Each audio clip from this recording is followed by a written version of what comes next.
Hi from Teacher Melissa, and I'm continuing in this video to give you some ideas for the feedback that we write to parents in our VIPKid classrooms. Now, this is a revision and an update of a video I made several years ago when I first started teaching with VIPKid. So today I just want to talk about how to keep some of your feedback in English to make it easier for your parents to see what you're talking about. And here's what I know now. There's no way to keep whatever you write in English. It just doesn't happen. There are some ways that we can use to have a better chance of it maybe staying in English. There's some words that stay in English automatically, but there is no foolproof way to keep any words in English when we're writing our feedback. The feedback translation program, the translation program that VIPKid uses, just doesn't have a feature as yet to keep words in English. But there are some things that we can do that will help show our parents that what we're speaking about is an English word. And honestly, one of the best ways to do that is to type something in brackets. Now, this will not keep it in English. However, using a bracket does sometimes keep it in English, and I've been able to see that in some of my feedback. But mostly what this does when we type something within brackets and keep it in brackets when we're typing our feedback is it highlights to the parents, hey, watch out. There's something in here that I want you to know is in English. And many of our parents are used to that by now. If you've got new parents, kids new to VIPKid, they may not. But regardless, this just kind of is like a highlighter. I wish we had a highlighter, but we don't.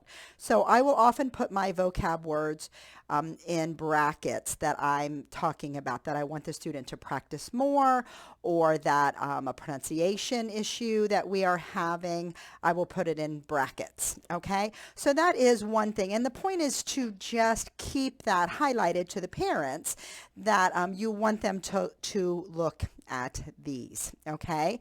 Now, I will say I don't put all of the vocab words for the lesson in the brackets. If the kids get it and they pronounced it right almost immediately and they have a clear understanding of what it is, I do not just keep repeating and summarizing what is in the lesson. The parents can quickly see that in the pre-class summary that they get when they're working on that. I don't give them a play-by-play. So I save this for words that we practice pronunciation of. Were vocab words that the student struggled with the meaning of, and I say that in my feedback. So some of the things I might put in brackets like this is, in today's class, Teacher Melissa practiced with Coco the pronunciation of these words, and then I'll put them in brackets. Or I might say, if it's not the pronunciation but it's the meaning, after class, Coco can practice the definition and meaning of these words, and then I put them in brackets. I'm putting what the student needs to practice or that they struggled with, okay? So that is one way that you can use these brackets, is to just highlight what they did.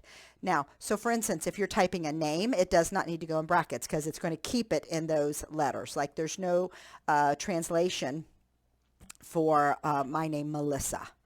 If I write Melissa or Teacher Melissa, it stays Melissa without me putting it in brackets.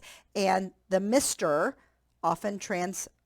Teacher often translates to Mr. Have you ever gotten a feedback back that said, oh, Mr. Melissa is a great teacher?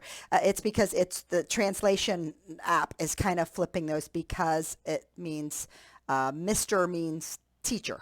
Okay, it doesn't mean that, but that's what the translation is. You know what I'm talking about. Okay, so that is just one way that I use brackets if I am writing my feedback. So it does not keep it in English at all, but it does highlight to the parents something particular that I want them to see in the lesson, and then they can choose to not translate it to see the words in English in those brackets.